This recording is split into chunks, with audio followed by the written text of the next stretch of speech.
I think our schools, let me walk through because this is a really, really important point. Let me start with a day first. I think our schools should be open 12, 13, 14 hours a day. So it's not just lengthening. So 8 to 8 or something like that? Yes, and let me tell you what, not just lengthening obviously the school day, but a wide variety of after-school activities, drama, arts, sports, chess, debate, academic enrichment, programs for parents, GED, ESL, family literacy nights, potluck dinners. At home, we attached healthcare clinics to about 24 of our schools. Where schools truly become the centers of the community, great things happen. So I think we need the schools open much longer hours. And by the way, we don't have to do this all ourselves as educators. You can bring in great nonprofits, the YMCAs, the Boys and Girls Clubs, mentoring and tutoring groups to co-locate their services and better serve the community from the school.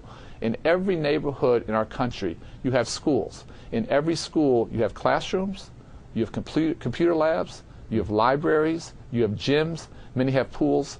Those buildings don't belong to you or I. They don't belong to the unions. They belong to the community. We have these great physical resources, and we need to maximize it. So keep them open 12 hours a day, 12 months a year. Yes. 12 hours a day, 12 months a year. And I would go to 6 or 7 days a week, not just Monday through Friday. 7 days a week. Schools so the school becomes a center of community life. Where the school becomes a center of community life, great things are going to happen for those families and great things are going to happen for those children. Then tell me why that hasn't happened before. I mean, who has stood in the way of that happening before?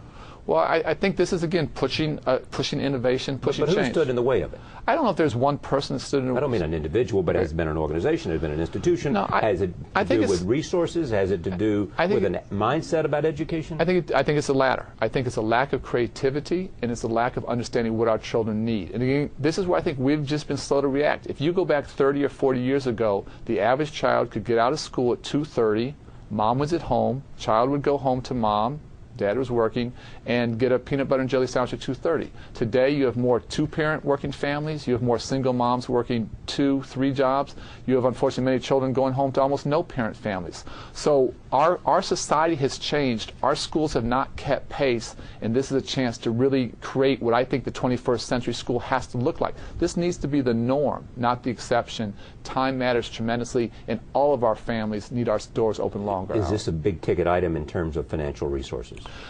Finances is a piece of this, and we again have significant financial resources, unprecedented financial resources coming to the table. But let me be clear, this is thinking differently and being creative.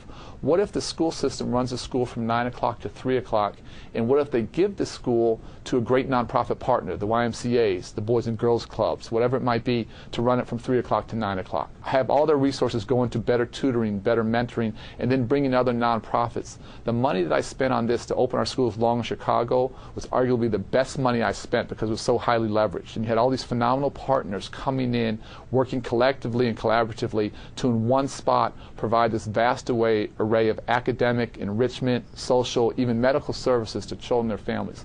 So yes, you need resources to do that, but it's not just about resources. It's about thinking differently, partnering, collaborating, and understanding what our children need today to be successful. When you were head of the Chicago school system, there's a foundation of things that we have to do.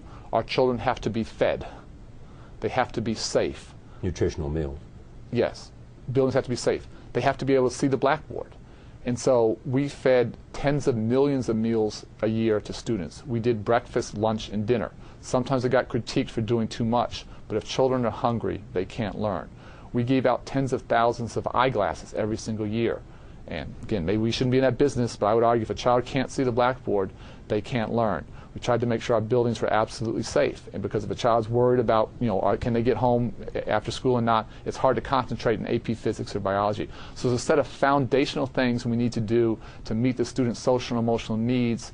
And again, the more we open our school buildings to the community, the more we work together, not just with our children, but the families, the more we create an environment where the students can maximize their academic potential. Okay, but do I understand you to say?